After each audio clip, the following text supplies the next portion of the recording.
Good morning, everyone.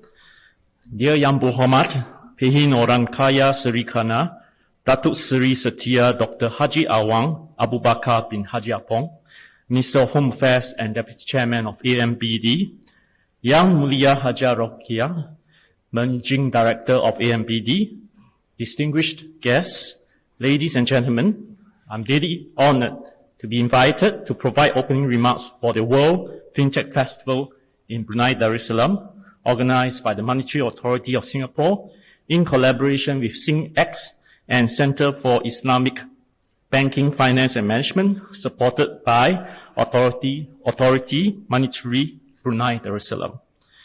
This forum is timely in addressing issues and challenges related to FinTech development in the region. This morning, I hope to share with you some personal thoughts and observations from a diplomat's perspective. First, technological innovation is profoundly changing financial service provision, which has implications for the efficiency, financial stability, integrity, and inclusiveness of economies around the world. Recognizing FinTech's transformative potential, countries are strongly embracing FinTech and working on building an enabling environment for FinTech firms to grow. At the same time, they have to confront the challenges of establishing robust data protection frameworks to guard the financial ecosystem from cyber risk, as well as thorny issues with respect to data ownership, privacy, integrity, and ethics. Some of these issues require a mindset change as they challenge conventional ways of providing financial services, putting competitive pressures on traditional financial institutions.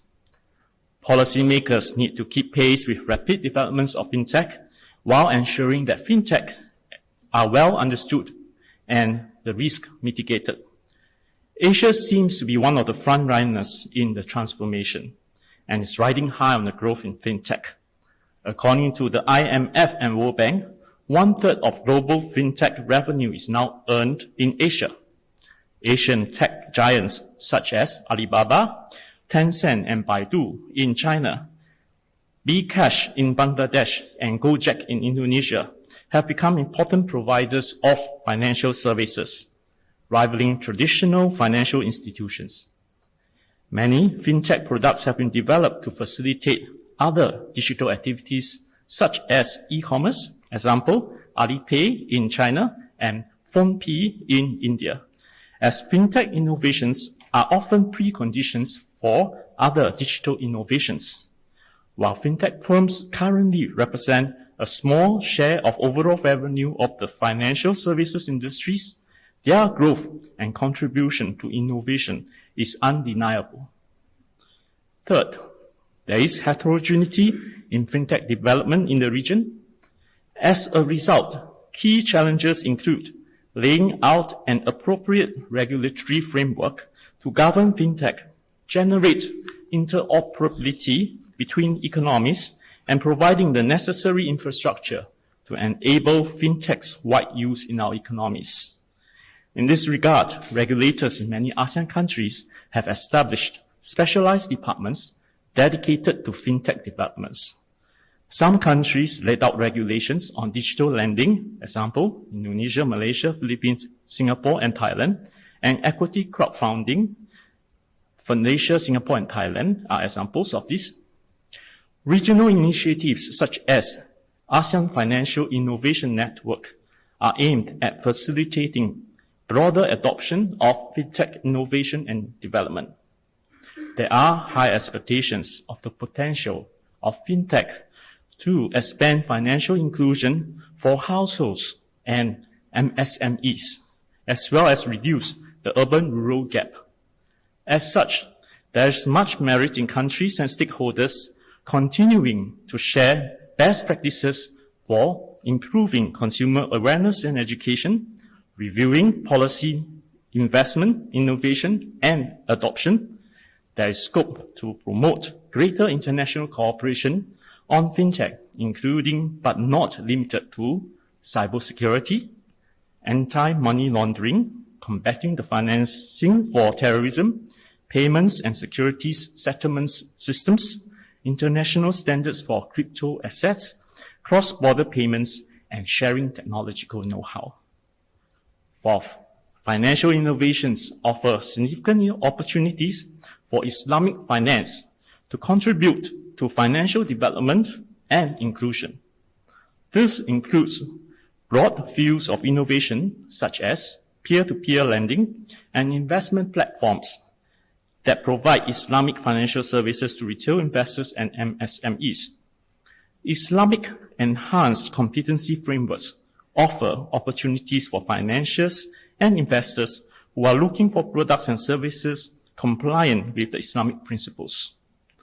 Advances in fintech have also created a conducive environment to scale up the offering of these products and to deepen the social and ethical impacts of financial services. The use of distributed ledger technology holds promise in enabling secure trading of sukuks and establishing a new class of assets that promotes and deepens Islamic capital markets. In 2018, blockchain was used in the resale and settlement of Islamic sukuk by a private Islamic bank in the United Arab Emirates that was worth US $500 million and will mature in September 2023. Another initiative leveraged blockchain technology to enable retail investors to invest in the sukuk, which will then use the proceeds to provide Islamic microfinance under a new initiative in Indonesia.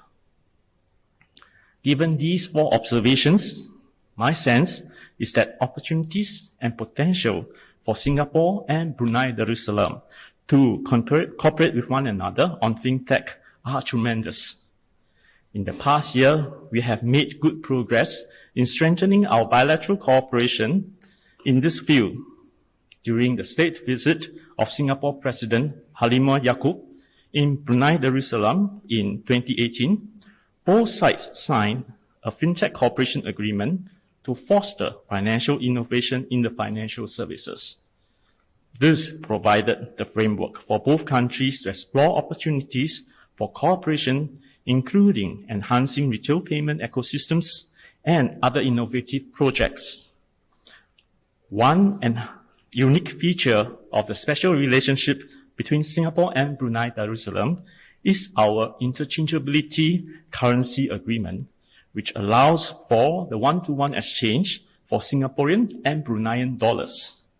We should continue capitalizing on this to strengthen cooperation in fintech, enhance the latest transformative technologies, and harness the fourth industrial revolution to generate new jobs and catalyze future growth in our economies as well as the region as a whole. Thank you, Pei Hin and fellow colleagues, for your time and attention. Thank you very much. Yeah.